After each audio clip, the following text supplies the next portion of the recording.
Përshëndetje miq, uroj të jeni mirë dhe mirë se erdhët në kanalin tim. Për ju që më dëgjoni për herë të parë, unë jam Andalina. Sot kam përgatitur një nga recetat tradicionale plot të shijshme. Unë e kam mësuar nga vjera ime dhe bëhet vërtet shumë e mirë. Kjo është një nga tavat tona të preferuarat dhe jam e sigurt që pasi ta provoni do bëhet edhe juaja. Qëndroni me mua deri në fund të videos ta përgatisim së bashku. Atëherë unë kam përdorur një zog fshati, nëse nuk ju gjendet, mund të përdorni edhe mish pule në supermarket. E mira është që zogu të jetë fshati pasi ka shije më të mirë, por jo gjithmonë na gjendet, kështu që e gatuaj me ato që na gjenden. Në një tenxhere do shtojmë 2 lugë gjalp dhe mishin e zogut që e kemi ndarë në copa dhe do ta skuqim pak për disa minuta duke e përzier her pas here.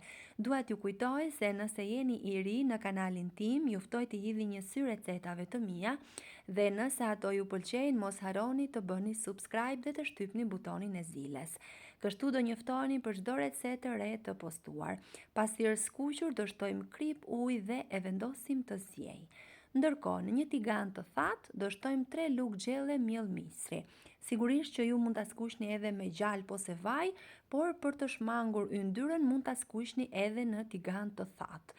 Pasi merr ngjyrë dhe lëshon atë aromën e mirë, mielli është gati. Duhet përzier vazhdimisht në mënyrë që të mos digjet, pasi ashtu do ta humb shijen plotësisht.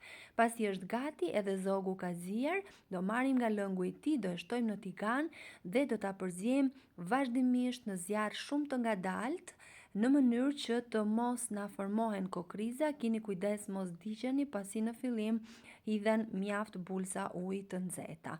Do vazhdojmë përzierjen dhe në momentin që masa fillon të trashet pak, do të shtojmë arrat.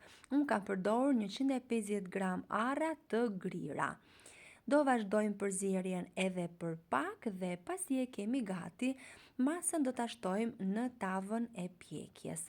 Pasi kemi vendosur masën, do shtojmë edhe mishin gjithashtu i zier. Në sipërfaqe unë kam shtuar edhe një lugë gjalp. Kjo është sipas dëshirës, nëse dëshironi të shmangni yndyrën, mos i vendosni gjalp. Dhe e kam pjekur në 200 gradë derisa të jetë gati dhe të marrë atë ngjyrën e bukur dhe masa të fillojë të trashet pak. Në fillim masa do ju duket pak e hollë, por mos u shqetësoni sepse kur ftohet, masa trashet.